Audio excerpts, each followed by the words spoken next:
मोतिहारी के तुरकोलिया क्षेत्र में बेतिया राज की जमीन को सरकार द्वारा लेने के अभियान को लेकर बिजुलपुर, विष्णुपुरवा और जयसिंहपुरा के किसानों ने विष्णुपुरवा स्थित गांधी पुस्तकालय में बैठक की है। बैठक की अध्यक्षता किसान जवाहरलाल सिंह खुशवाहा ने की और इसी दौरान किसानों ने एकजुट होकर कहा कि मर मिटेंगे लेकिन अपनी पुश्तैनी जमीन को किसी भी हाल में नहीं छोड़ेंगे और सरकार से अपने फैसले पर पूर्ण विचार करने की अपील की। किसान चिंताहरण सिंह ने बताया कि बेतिया राज की कोठी में उनके पूर्वजों को यह जमीन करीब 100 वर्ष पूर्व मिली थी।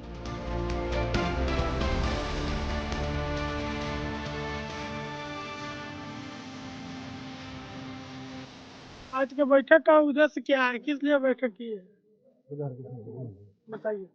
हम लोग ये बैठक का मेन उद्देश्य है कि ये ज़मीन जो है हम लोगों का है, पुश्तैनी ज़मीन है। इस ज़मीन को हम लोग छोड़ेंगे नहीं, चाहे इसके लिए सरकार कुछ भी करे।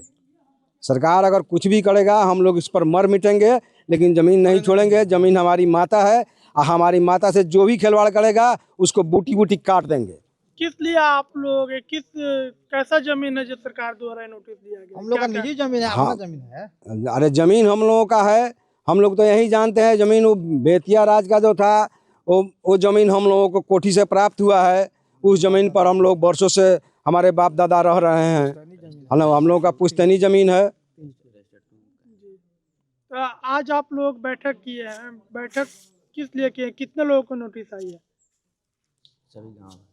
अरे इसमें पूरा गांव है, जयसिंहपुरा और विष्णुपुरवा, बिजुलपुर का भी है। हम लोग का जमीन बिजुलपुर और जयसिंहपुर में पड़ता है। क्या नाम हुआ आपका? हरे कृष्णा सिंह। तो बैठक का उद्देश्य क्या है, किस लिए आप सभी किसान एकत्रित हुए हैं? बेतिया राज के ज़मीन हम लोग जोत रहे हैं। अब प्रशासन की तरफ से हमारे ज़मीन को खाली कराने के लिए नोटिस मिला हुआ है पूरे गांव के ऊपर, जयसिंहपुर और बिजलपुर में। इस ज़मीन को हम लोग छोड़ने वाला नहीं है। ये ज़मीन हमारे बाबा दादा 3 पुश्त पर खेती करते करते बीत गए और हम लोग यही खेती का आधार है। और इस खेती को कंपनी लगाने के लिए प्रशासन खाली करवाना चाहती है, तो हम लोग इस ज़मीन को छोड़ेंगे नहीं। इसके लिए चाहे हम लोग जितना विरोध करना पड़ेगा हम विरोध करेंगे और लास्ट तक छोड़ेंगे नहीं ज़मीन। सरकार नोटिस दिया है, कितने लोगों को यहाँ पे नोटिस आई है? कम से कम 100-150 आदमी पर नोटिस यहाँ मिला है। कितने दिनों का नोटिस आया, कितने दिन में जमीन खाली करने का? अल्टीमेटम था 3 महीने के अंदर में खाली करने के लिए। जी, अभी तक कुछ नहीं हुआ है, लेकिन प्रशासन हम लोग डर और खौफ में जी रहे हैं।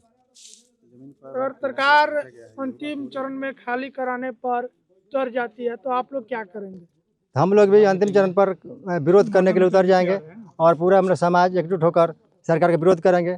पूरा महिला से लेकर पुरुष तक उसका विरोध करेंगे और जमीन को जाने नहीं देंगे। क्या नाम हुआ? चिंताहरण सिंह।